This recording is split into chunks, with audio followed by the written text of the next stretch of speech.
George Maringa gets the latest details from investigative officers.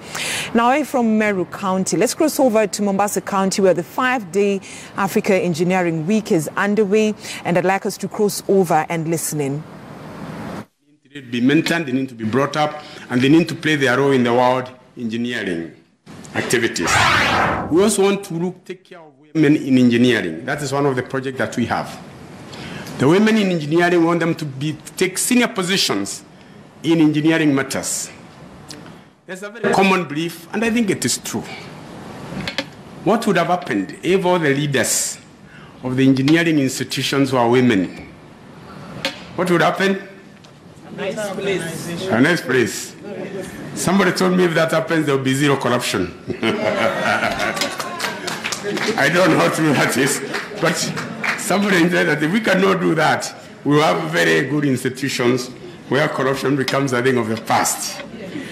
But it's important that the ladies have got a very special attribute and talent in some of these particular matters. Women, unfortunately, we have challenges. Men engineers.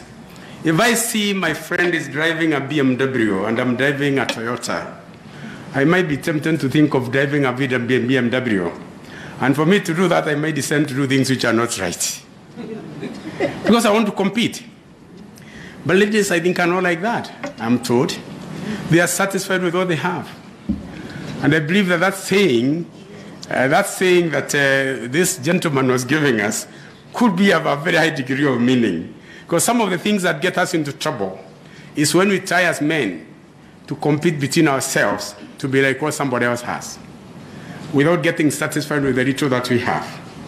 In many occasions, I've been seeing young engineers asking me, "Engineer, now you live in this particular house. I wish I can get this house at my age. I'll be very happy." I tell them, it took me about 40 years to get this house. Please be patient, you will make it, you know? But he himself wants to become like me. When I'm so many years older than him, probably 40 years older than him, he wants to be exactly what I am. And these are challenges that come in and bring some of these particular challenges. So our ladies, I think we have got a lot of belief in you, and we believe that you can play a very big role in actually making sure that you change this particular profession and move forward.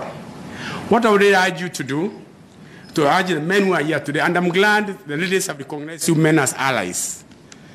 The message that is being sent is this: appreciate the ladies that we have. Give them opportunities to grow and to develop in this particular profession. We need to have laws protecting our women engineers from in the profession. We need to do this, and we must all lobby across the continent that ladies are going to be mothers, and therefore they are going to be incapacitated for a period of time. This is a reality. And we as engineers must say, when you are there, you do nothing. You come back again and you continue where you are. Know that when we see a lady has become pregnant, you are now dismissing her from her place of work because we realize there's a maternity leave of 3 or 4 months or whatever, depending on the country we're in. So we need laws to protect this. And the women, we are prepared to work with you to be able to develop structures in various countries to ensure that your profession is protected because of the various stages that you go through. Sometimes we have got women, they have got children at home, young children, and they fall sick. And when the husband is good, you go and take care of that. When she comes to us as men supervisors, we say, "Can we have a day to go and take the child to hospital?" We say, "No, unless you are deducted a day's salary." This frustrates the ladies. And I think we need, in their various positions, to develop institutional laws and regulations that can protect their career, beyond their career, as has been said here, beyond their career, at the same time, become mothers of our children. And that will be quite good for us. Now, so I want to thank the Institution of Engineers of Kenya and the Engineers Board of Kenya for having agreed to host this particular forum for the ladies. I know when we proposed it to them, they took it very, very, very positively. And I've been in their committee that has been running, and they have done everything possible to make sure that you ladies are comfortable today and you're able to do your deliberations without any particular problem. So, Madam First Vice President, pass my very sincere thanks to the President and the East Council for having agreed to do this on our behalf. I want to thank Valerie again, finally, for putting this thing together.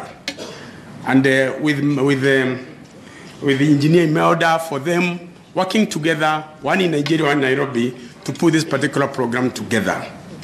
I hope that as you leaders sit here today and deliberate on the various issues, you are going to focus on the issues that affect you and the issues that can actually be able to make it possible for you to progress your career further and your contribution to the African continent. We need a lot of engineers in Africa. We are determined as FAO to make sure that we support the institutions to be able to achieve this target. We have, in collaboration with the African Union, developed a few projects. One of them is that one of empowering the women in engineering, and that one we are going to continue doing. We have also another program with the Royal Academy of Engineering, where a number of countries, and I can know Sierra Leone has done that, Rwanda has got that funding, Uganda has got that funding, and South Africa has got that funding, all directed to strengthening the women in engineering and to encouraging the girl child to do engineering. And finally, I wish you a very successful forum this particular morning and the debate you're going to have.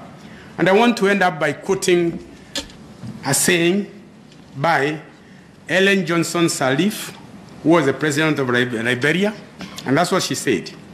To girls and women everywhere, I issue a simple invitation.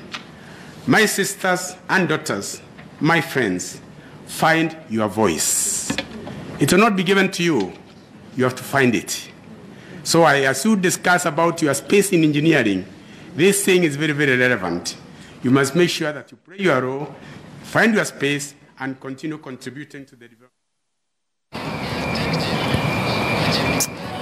All right, that is the president of the Federation of African Engineers right there addressing women engineers with the spotlight on the engineers conference being on African women engineers. Of course, just trying to suggest that there needs to be, there's need for laws to be, there is a need for laws to be put in place to protect women engineers in Africa.